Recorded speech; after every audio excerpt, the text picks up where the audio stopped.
c'est avec lui que tu bâtis. Il y a une personne que tu dois satisfaire, c'est ta femme. Parce que c'est avec elle que tu bâtis. Est-ce que quelqu'un entend? Même Dieu, lorsqu'il a refusé que le peuple arrive à terme dans son projet, le tour de Babel, Dieu a créé la confusion. Quand un peuple est confus, il est impossible que ce peuple bâtisse. Est-ce que quelqu'un m'entend? Quand un peuple est troublé, il est impossible qu'il bâtisse. Quand le couple aussi est confus, le couple ne pourra pas bâtir. Vous serez ensemble sans rien bâtir. Comme je le disais, vous allez être dans la même maison, mais vous ne vivrez pas votre mariage. Vous n'allez rien bâtir. Pour bâtir, vous devez vous accorder. Et donc, celui avec qui tu dois être en paix, c'est ton mari, c'est ta femme. Si les autres ne sont pas contents, ils finiront par l'être. La famille demeure la famille. Qui a entendu? Que Dieu t'aide. Je veux donner l'ordre de Dieu, selon Dieu. Dans l'ordre de Dieu, dans votre vie, monsieur, madame, mademoiselle, c'est Dieu d'abord. Dieu vient en premier. Selon Deutéronome 6:5, Dieu vient en premier. Ce verset dit, tu aimeras ton Dieu de tout ton cœur, de toute ton âme, de toutes tes pensées. Dieu d'abord. Deutéronome 6:5, c'est d'abord Dieu. Après Dieu, pour celui qui est marié, c'est ton couple. Genèse 2:23. Genèse 2:23. Écrivez, je vais expliquer ça rapidement. Lévitique 19:18. Genèse 2:23, Lévitique 19:18. Après Dieu, c'est votre couple si vous êtes marié. Après le couple, c'est votre famille. Exode 20:12. Messieurs, viens encore. Je vais expliquer encore avec toi. Exode 20:12. Après votre couple, c'est votre famille. Ce sont vos deux familles. Et après cela, c'est le reste. Selon 1 Jean 4:20. 1 Jean 4:20. Les autres viennent en 4e position. Vous êtes là. Maman, viens. Tu sais que c'est toi. Vous êtes là en couple. Dieu dit, dans votre vie, c'est d'abord lui. C'est d'abord Dieu. Il est le premier. Avant lui, il n'y a personne. Tu ne peux pas aimer tes parents plus que Dieu. Je suis d'accord. J'ai un peu eu peur quand j'ai senti un silence là. Ça m'a fait peur. Je me suis demandé, je suis où là? Tu ne peux pas aimer ton père, ta mère plus que Dieu. Tu ne peux pas aimer tes enfants plus que Dieu. D'abord Elohim. D'abord Jésus. D'abord l'homme de Galilée. Il n'y a personne que tu peux aimer plus que Jésus. Ni ton mari, ni ta femme. D'abord Jésus. Même ta propre personne, tu ne peux pas l'aimer plus que Jésus. Dieu dit d'abord lui. Et ensuite, le couple. Pourquoi le couple vient avant la famille? Parce qu'il y a un verset que je t'ai donné. Ce verset dit, c'est le verset d'abord de Genèse 2:23. L'homme dit, voici cette fois celle, d'accord, qui est os des mésos. Chair, on l'appellera, tu as peur de lui? Ah, ok. On l'appellera femme. C'est l'os de ses os, chair de sa chair. Et donc, c'est lui-même. On est d'accord? C'est lui-même. Lévitique 19:18 dit, tu aimeras ton prochain comme toi-même. Tu aimeras ton prochain comme. Dans cette phrase, les hommes intelligents qui sont là et les femmes extraordinaires, dans cette phrase, qui vient en premier? Le prochain ou vous?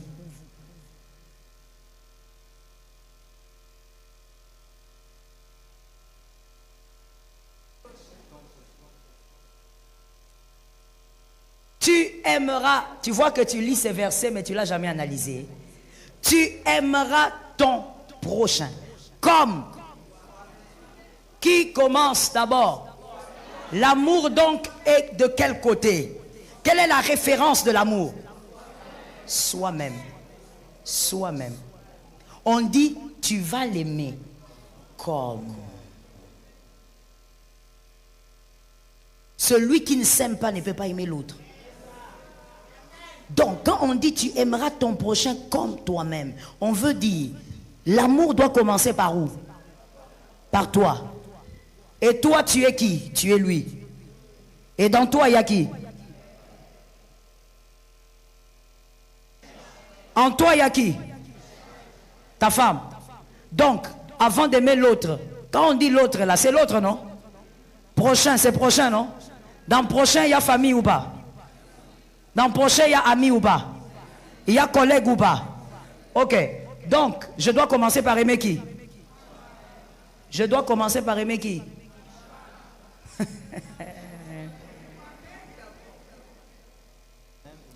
Tu t'es perdu dedans? Tu dois commencer par aimer qui?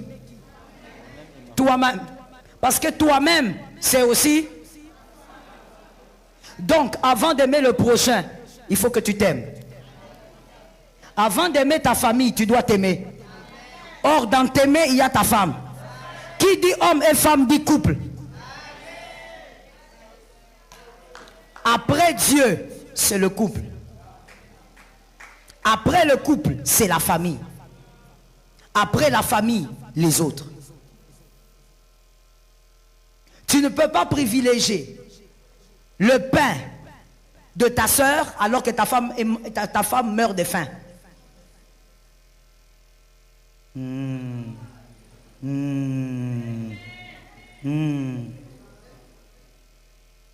Tu vas donner le pain à ta soeur alors que ta femme meurt de faim. Je parle? Je parle? C'est comme ça qu'il y a une tribu chez nous où les enfants appartiennent à l'oncle. Le papa ne s'occupe pas de... Qui s'occupe des enfants? Même quand il a l'argent, il ne donne pas. Dites-moi, cela est logique ou pas? Commençons d'abord par la logique. C'est logique ou pas?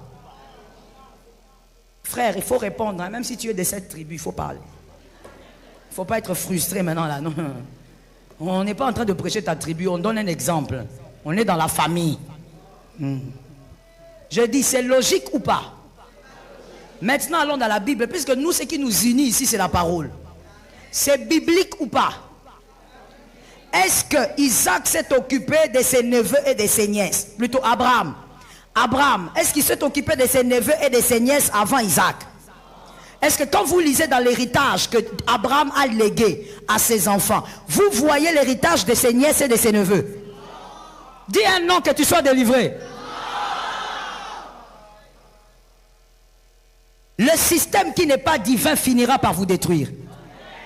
Tu ne peux pas payer les frais scolaires à tes nièces quand ta fille n'a pas étudié. Ah, j'ai besoin des amens. Tu ne peux pas payer les frais scolaires à ton neveu alors que ton fils n'a pas étudié. D'abord les fruits de tes entrailles. C'est la logique de Dieu. On donne d'abord à ses enfants. Je veux te dire, devant Dieu, c'est même ça le sens de la responsabilité. Quand tu ne fais pas ça, tu es irresponsable devant Dieu. Je t'explique même comment Abraham est allé trop loin. Il mérite son titre de père de la foi. Que quelqu'un me dise, il le mérite. Oui, Abraham, tu mérites. Il mérite son titre. Abraham, la Bible dit que quand il voulait mourir, il départage les biens. Et quand il départage les biens, il donne à tous les autres enfants, parce qu'il avait fait d'autres enfants avec Ketura. L'homme qui disait qu'il allait mourir sans enfants là. Il a fait des enfants en désordre. Avec Ketura, quand Sarah est morte. Et donc il a donné une petite portion à tous ces enfants-là. Mais la Bible dit, la grande part, il donne à Isaac. Mais moi je te pose la question. Selon le nombre d'enfants, si on les compte, selon le nombre d'enfants d'Abraham, Isaac n'est pas l'aîné. Isaac n'est pas l'aîné. Ismaël est l'aîné. Dieu a dit mon unique parce que Dieu considère que ce qu'il te donne, c'est ce que lui compte. Mais si on compte tous les enfants d'Abraham, Ismaël est l'aîné. Pourquoi Ismaël n'a pas eu la plus grande part qu'Isaac? Abraham, pourquoi tu as fait ça? Tu es injuste ou quoi? Tu as oublié que tu as un fils là-bas? Pourquoi tu n'as pas donné à la plus grande part à l'aîné? La Bible parle de l'onction de l'aîné et de l'héritage de l'aîné. L'aîné a toujours la double portion. Pourquoi tu donnes ça à Isaac? Parce que selon Abraham, et selon la connaissance élevée d'Abraham, il avait compris que ce qu'il doit honorer, c'est ce que Dieu honore. Ce n'est pas ce que la société honore. Ce qu'il doit honorer, c'est ce que Dieu honore. Abraham n'avait pas oublié que alors que Ismaël avait plus de 12 ans, Dieu dit à Abraham, donne-moi ton unique. Je pose la question à un homme ici, parce que j'ai besoin que les hommes me donnent cette réponse. Monsieur, vous avez 2 enfants. Un enfant, vous l'avez fait malheureusement en dehors du mariage. Et vous, vous êtes marié avec votre femme, vous avez fait un deuxième, 2 garçons. Et un jour, votre femme vient, elle dit, tu dois payer les frais scolaires. Tu demandes, de quel enfant? Et ta femme dit, de ton unique enfant. Je parle aux hommes. Dites-moi ce que vous allez dire. Papa, tu as dit? Papa a préféré dire ça. Et puis j'ai vu le tempérament quand il a dit ça. Moi, j'observe beaucoup. Moi, je regarde. J'ai vu le tempérament quand il a dit ça. Il a dit, elle a oublié. Donc c'est pour dire quand il va te récupérer. Non, tu ne vivras pas. Tu vas te demander qui t'a créé. Donc il a préféré trouver l'option. Elle a oublié. Tout homme sera très choqué que toi tu lui dises, il a son fils. Que toi tu dises que ton fils à toi c'est l'unique. Donc tu veux dire que ce qu'il a eu avant là n'est pas un enfant. Mais Dieu lui dit ça à Abraham. Abraham, tu as un grand garçon. Mais Dieu dit, donne-moi le seul enfant que tu as. Dieu, pourquoi tu fais ça? Tu ne comptes pas la vie d'Ismaël? Écoutez Dieu. Mais c'est le même Dieu qui, quand Ismaël était dans le désert, Dieu envoie l'ange. Dieu dit, cet enfant ne doit pas mourir. Parce qu'il sort d'Abraham. Mais tu reconnais qu'il sort d'Abraham. Mais tu dis que Isaac est unique. Ainsi, parce qu'Abraham voulait rester dans la pensée de Dieu, Abraham a pris la grosse part. Parce que pour Abraham, il savait que pour Dieu, Isaac était l'enfant que Dieu comptait. Abraham prend la grosse part, il donne à Isaac. Tu ne peux pas prendre ton héritage, mon frère, ma soeur. Tu prends souvent les frères. Tu prends ton héritage. Tu fais ton testament. Et puis dans ton testament, tu lègues tout à ta famille. Comment tu peux tout léguer à ta famille? La petite portion, c'est à ta famille. La grande portion, c'est pour ton foyer. Pour tes enfants. Pour ta femme. Je connais un monsieur qui disait, moi je ne peux rien donner à ma femme. Pourquoi? Qu'est-ce qu'elle a fait? Mais si tu as été capable de travailler et de vivre aussi longtemps, c'est aussi parce que tu avais une femme comme celle-là. Tu ne connais pas qu'il y a des femmes qui empoisonnent leur mari? Tu n'as jamais entendu parler, hein? Quand il faut bénir le Seigneur. Des fois, il faut arrêter de regarder seulement les défauts de ta femme. Bénis le Seigneur. Je veux dire à un homme, il y a pire que ta femme. Il y a pire. Bien-aimé, d'abord l'ordre de Dieu. L'ordre de Dieu, c'est ta famille. Tu dois t'occuper de ta famille. Ta responsabilité doit d'abord commencer là. Quand ta femme va bien, ton mari va bien, tes enfants vont bien. Maintenant, si tu veux donner ailleurs, tu donnes. Mais tu dois d'abord de ta famille. Je parle? Est-ce que je parle aux hommes prophétiques? Jésus a dit aux disciples, ne vous dispersez pas. Annoncez l'évangile, mais calmez-vous. Commencez. Jérusalem, ça veut dire quoi? Commencez chez vous. Commencez chez vous. Avant d'aller annoncer aux autres, vous d'abord. Même Jésus a dit lui-même, calmez-vous, le salut vient des Juifs. Qu'est-ce que Jésus a envie de nous dire? Là où tu te trouves, ta maison, Josué a dit, servez qui vous voulez. Mais moi, dans d'autres versions, et ma famille, nous servirons. Il Il n'a pas dit moi et ma maman, moi et mon papa, moi et mon grand-père, moi et mon ancêtre, moi et ma maison. Ta famille. Après ta famille, vient les deux grandes familles. Est-ce que quelqu'un m'entend? Soyez bénis, que Dieu vous arrose. Que Jésus vous aide à comprendre que l'ingérence de ces deux familles crée des brèches. Mais ces brèches doivent être fermées par l'un des conjoints. Que chacun ferme les brèches selon qu'il a la responsabilité de veiller sur sa famille. Le sixième point, le sixième élément qui empêche l'épanouissement d'un couple. Manque d'unité dans la spiritualité. Manque d'unité dans la spiritualité. Ecclésiaste 4, 11. De même si deux couchent ensemble, ils auront chaud. Mais celui qui est seul, comment aura-t-il chaud? Bien aimé, quand on est célibataire, le poids spirituel est différent. Quand on se marie, un autre poids spirituel s'ajoute. Parce que l'homme vient avec les charges de sa famille, la femme vient aussi avec les charges spirituelles de sa famille. Ça commence à peser. Dans un couple, pour arriver à réussir, à bâtir, à vous épanouir, vous devez avoir une vie spirituelle à deux.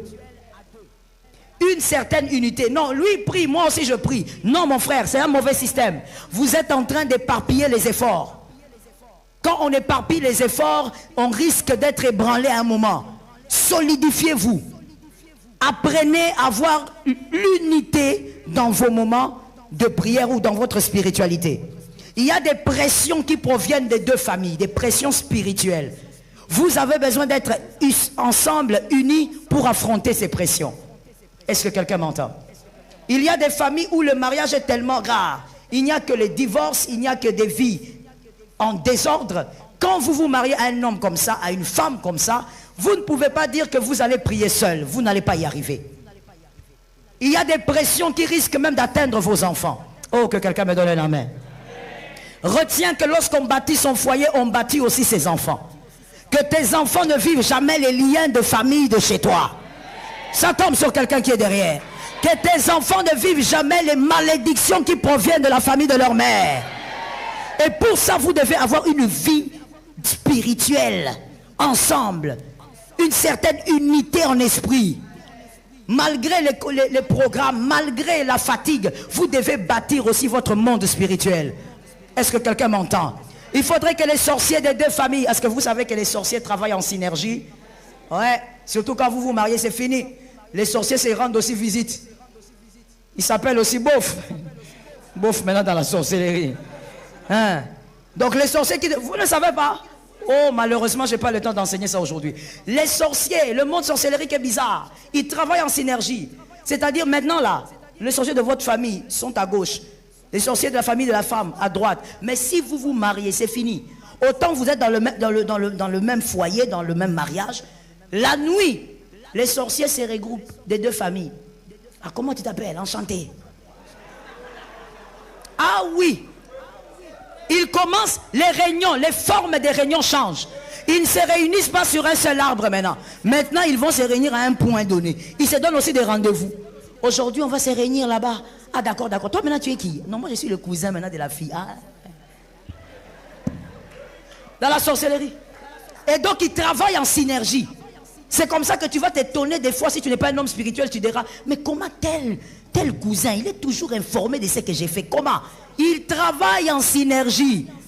Et donc, frère, face à ces gens de puissance, toi et la femme, vous devez être un en esprit. Vous devez être capable de repousser au nom de Jésus la pression. Il faut que ces sorciers disent que dans la parcelle de ce garçon-là, on n'arrive pas. Dans la parcelle de cette fille, on n'arrive pas. Parce qu'il y a un feu que vous allumez à deux. Frère, arrête avec ces gens de caprices, toi qui es marié. Le soir là, toi toute la journée, tu es de bonne humeur. Tu es content. C'est seulement le soir que tu commences à t'énerver. Il y a quelque chose qui te pique. Seulement le soir, tu es là, fâché. Papa, qu'est-ce qu'il y a? Laisse-moi. Toi, tu ne comprends pas ce qui se passe dans ces pays. Ah. Le problème de ces pays, tu mets ça dans la maison. Il ne faut pas amener ça dans la maison, le problème du pays. Hein? On a notre parti politique. Papa, finissez ça là dehors. Ce n'est pas le soir, au moment du coucher. C'est pas en vain que la Bible dit, ne dormez pas sous la colère. Parce que la nuit est tout un monde. Il y a un enseignement que je donne sur le mystère de la nuit. La nuit, c'est tout un monde, mon frère. Qu'on ne te trompe pas. Oh non, parce que tu es chrétien. Attention, le chrétien, la Bible dit, priez sans cesse. Parce que la nuit, quand vient la nuit, il y a d'autres qui se réveillent. Quand toi, tu vas dormir, tu es fatigué, il y a d'autres qui se réveillent. Et quand ils se réveillent, leur décision est unique. Détruire ton foyer, détruire ton bonheur. Que tu ne souris pas jusqu'à la fin de cette année. Mais le diable est un menteur. Jésus est vainqueur. Toi, tu vivras la grâce. Tu vas allumer le feu dans ton foyer. Ils ne vont pas t'avoir. Tu vas allumer le feu. Voilà pourquoi je dis aux frères, n'épouse pas seulement les mollets, n'épouse pas seulement les joues, épouse une femme qui carbure. Hein? Frère, laisse-moi te donner une astuce. Toi, tu envoies un texto à ta fiancée, fiancée légale. Tu envoies un texto à ta fiancée à minuit. Tu lui demandes, tu fais quoi? Écoute la réponse. Je fais rien. Shoot là. Tu as entendu, j'ai dit qu'on te shoot. À minuit, tu lui écris, elle te dit, je fais rien. Et elle croit que c'est séduisant. Elle veut te séduire. À minuit, là, qu'elle te dise même, oh, j'étais en train de prier. Tu m'as interrompu. Tu dois trouver quelqu'un qui carbure. Frère, sinon on va te bouffer prématurément. Gratos. Tu vas être la brochette de l'année, de cette année. Fin de l'année. Brochette, salade. Il faut être capable d'allumer un feu. Tu as un homme, quand tu es là, tu fais un cauchemar, tu te réveilles. Tu dis, chérie, je fais un mauvais rêve. Tu as rêvé quoi? J'ai rêvé ceci. D'accord, prions. Ce n'est pas les gens d'hommes, tu les réveilles. Je fais un cauchemar. Ah, toi aussi, laisse-moi d'abord. Ah, toi avec tes cauchemars là. Que Dieu t'épargne. J'ai mal au dos, papa. Que Dieu t'épargne. Tu dois avoir un homme qui est aussi éveillé en esprit. Voilà pourquoi on dit aux frères, on dit aux sœurs à l'église, n'épousez pas n'importe qui. Épouse celui qui sait honorer Jésus. Épouse celui qui sait élever Jésus.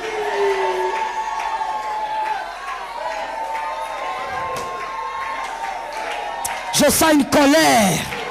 Je sens une colère. Ramasotoka.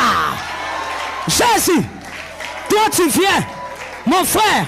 On t'a enseigné la parole ici. Le pasteur Jean-Paul a prêché.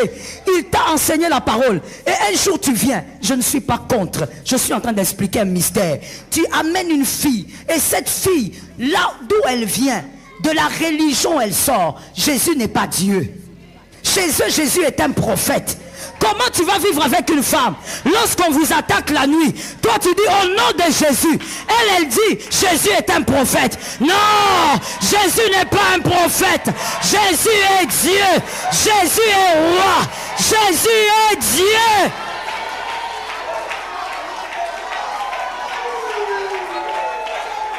Hey,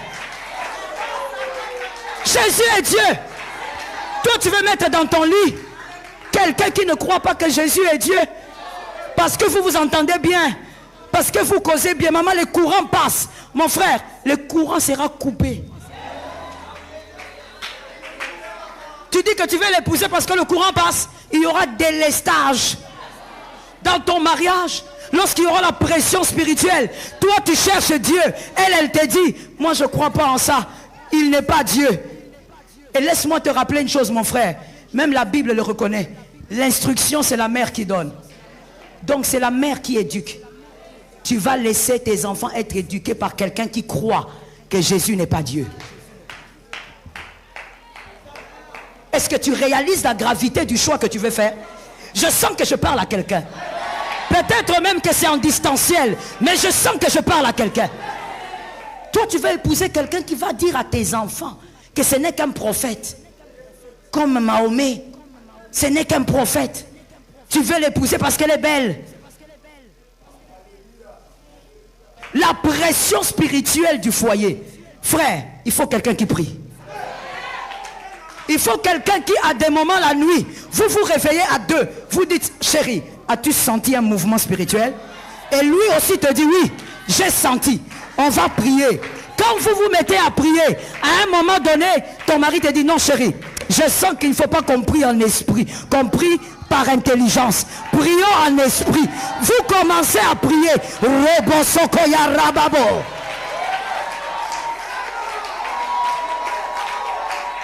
Frère, ne joue pas avec le foyer.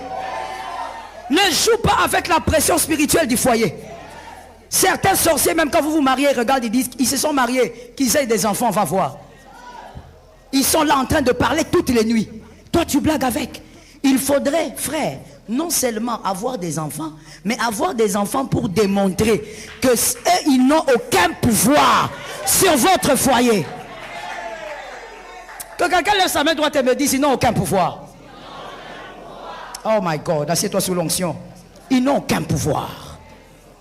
Tu dois avoir un partenaire qui comprend que spirituellement, il faut être uni. Arrêtez avec les disputes de nuit là. Un système archaïque, antique, que tu as observé où? Chez tes pères, voilà, démodé. Tu as vu ça chez ton papa.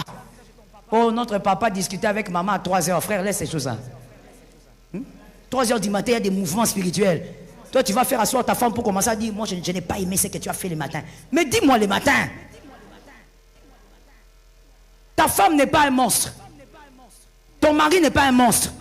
Tu n'es pas d'accord avec quelque chose, dis-lui. Tu n'es pas d'humeur pour l'instant, mais ne laisse pas le soir arriver. Parce que comme je disais, le soir, c'est tout un autre monde. Ne va pas réveiller ton mari à minuit. Il y a des femmes sorcières, hein. Minuit. Minuit, tant. Est-ce que tu as grandi avec cette horloge-là qui sonnait? Hein? Qui sonnait à chaque fois que c'est juste. Tin, tin, comme un film d'horreur. Non, les parents nous ont traumatisés. Hein? Comment ils pouvaient acheter des horloges comme ça dans la maison? Donc et puis quand ça sonne là, tu sais compter. 1, 2, jusqu'à minuit. Tu comprends que maintenant là, tu es chaotisé. C'est minuit. Et toi, tu réveilles ton mari. Réveille-toi.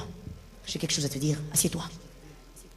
Et lui là, il a sommeil. Mais il te connaît. Que s'il ne s'assied pas, ça ne va pas finir. Il se met là comme ça, incliné. Qu'est-ce qu'il y a, chérie? Moi, je ne te comprends pas. Ah, les femmes. Ah! Si je ne lisais pas la Bible, j'allais dire, qui vous a créé? Les femmes. À minuit, au lieu de dire directement de quoi il en est. Non, non. Tu commences à poétiser. Moi, dans ce mariage, j'ai tout donné. J'ai tout donné. Et ça ne se limite pas là. Il y a le prélude. Elle va pleurer pendant 10 minutes. Minuit 10. Le pauvre gars, il est comme ça. Elle pleure. Donc, elle n'a pas encore commencé. Et quand elle finit de pleurer maintenant, moi je ne comprends pas. Pourquoi j'ai vu dans ton téléphone Claudette? C'est qui Claudette? À minuit. Tu réveilles quelqu'un à minuit pour lui demander qui est Claudette. Frère. Non, dis-moi. Maman, on n'est pas dans un film. Laisse les gens dormir. Tu vois, les choses de Claudette là, tu vas demander ça le matin. Il ne va pas fuir. Minuit, maman, comme si le sorcier de votre famille t'a envoyé. Minuit. Pendant qu'on est en train d'agiter les choses pour qu'il y ait des problèmes chez vous. Toi, tu te réveilles pour Claudette. Claudette n'est pas comptée là-bas. Est-ce que je parle? Claudette n'est pas citée là-bas. Le foyer là, c'est toi et cet homme-là. Vivez votre foyer. Et bien aimé, pour ça, je vais te dire ceci. Commencez à adorer Dieu et à jeûner, à prier ensemble. Créez ces moments même si vous êtes trop occupés. Trouvez une brèche, même tard la nuit. Adorez et priez Dieu ensemble. Tenez-vous les mains et commencez à élever Jésus. Un couple qui prie ensemble est inébranlable. Jésus de Nazareth est dedans. Même quand le serpent passe, Jésus va récupérer. Ah, ça tombe sur quelqu'un. Priez ensemble, jeûnez ensemble. Ayez les jours de la semaine où vous jeûnez ensemble. Même si vous êtes en voyage séparé, mais vous savez que le jeudi, c'est notre jour de jeûne avec mon mari. C'est le jour de jeûne avec ma femme. Nous jeûnons pour bâtir spirituellement le foyer. La deuxième chose que je veux te dire par rapport à ça, il faut absolument respecter les principes divins. Il y a beaucoup de gens qui prient, qui jeûnent, mais qui ne respectent pas certains principes. Je parle de la dîme, de l'offrande et des actions de grâce. Apprenez à respecter ça ensemble. Il y a des couples où c'est toujours la femme qui se bat pour respecter. L'homme ne veille pas sur ça. L'homme d'ailleurs n'aime pas donner la dîme. Apprenez à respecter ces principes ensemble. Et l'Éternel déverse sa grâce dessus. Est-ce que quelqu'un m'entend? Le couple qui paye sa dîme prospère. Le couple qui donne ses offrandes est béni. Le couple qui donne des actions de grâce emmagasine des témoignages. Que Dieu vous l'accorde.